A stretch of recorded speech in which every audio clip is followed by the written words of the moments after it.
কবি সুজান মিঠির লেখা কবিতা স্বাধীনতা ও অভ্যাস। জানলায় সকাল নামতেই বাবা এসে ডাকে, খোকা উঠে পড়, অনেক যে কাজ বাকি।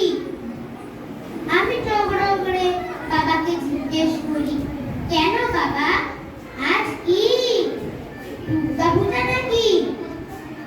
বাবা আমার চিবুক ছুঁয়ে বলে, দূর বোকা, আজ যে 15ই আগস্ট।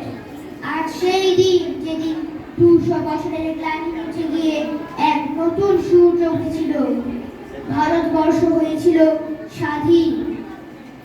ও আজ স্বাধীনতা দিবস, পতাকা তুলবো, বলবো বন্দে মাতরম, দেব মালা, গান গাইবে মা, তুমি, ছোট কাকু, আমিও, তারপর চকলেট খাওয়ার পালা। না রে বাবা, স্বাধীনতা আসলে এগুলো নয়। জানিস তো, ব্রিটিশরা ছিল ভীষণ অত্যাচারী। কত মানুষ দিয়েছে প্রাণ ওদের হাতে, কতবার এই সোনার দেশে হয়েছে মহামারী।